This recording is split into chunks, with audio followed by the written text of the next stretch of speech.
गुना ज्यादा मेहनत करूंगा। जी हाँ, ये वक्तव्य है पीएम मोदी का।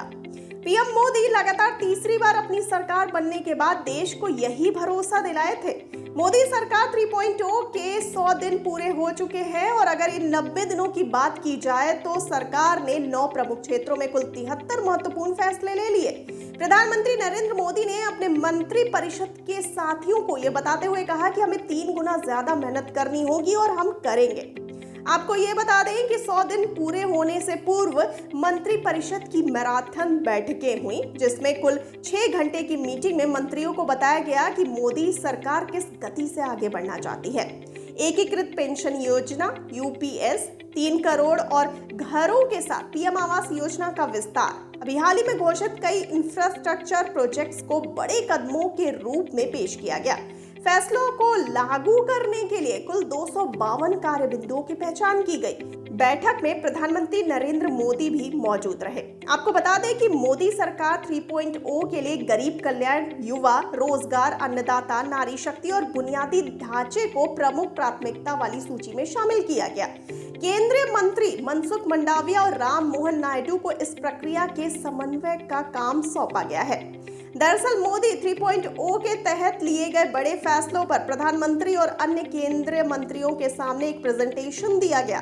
फैसलों की लिस्ट में सबसे ऊपर नई सरकार के शपथ लेने के ठीक बाद केंद्रीय मंत्रिमंडल की बैठक में पीएम आवास योजना का विस्तार, परीक्षा लीक पर नकेल कसने के लिए नियमों की अधिसूचना और देश में मेडिकल सीटों की संख्या बढ़ाने के लिए लाल किले से पीएम की घोषणा थी। देश की टॉप 500 कंपनियों में 1 करोड़ युवाओं को इंटर्नशिप प्रदान करने की योजना है, जिसमें एम्प्लॉयर और एम्प्लॉय दोनों को फायदा है। आपको ये भी बता दें कि पीएम किसान किस्त जारी करना, विभिन्न फसलों के लिए एमएसपी में वृद्धि, पोलावरम परियोजना के लिए मंजूरी, कृषि के लिए इंफ्रास्ट्रक्चर फंड और उचित मूल्य पर यूरिया की उपलब्धता के लिए किए गए प्रयासों को प्रमुख कदमों के रूप में सूचीबद्ध किया गया। लखपति दीदी योजना का उल्लेख नारी शक्ति के लिए किए गए एक बड़े फैसले के रूप में इसे उभारा गया। बुनियादी ढांचा क्षेत्र के संबंध में लिए गए 40 से अधिक फैसले भी पीएम के सामने की गई प्रस्तुति का हिस्सा थे। हालांकि सभी पर पूंजीगत व्यय के तहत खर्चे में तेजी लाने के लिए जोर दिया गया, क्योंकि इस वित्तीय वर्ष में अब तक केवल 2.5 लाख करोड़ रुपए खर्च किए गए हैं, जबकि वित्तीय वर्ष का लक्ष्य 11 लाख करोड़ रुपए है।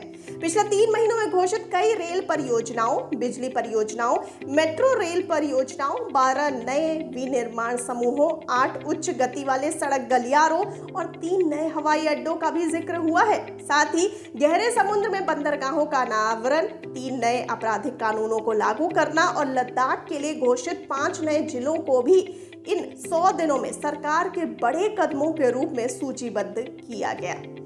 तो आपको क्या कहना है सरकार के 100 दिन पूर्ण होने पर? आपको क्या लगता है? अपनी राय हमें जरूर बताइए।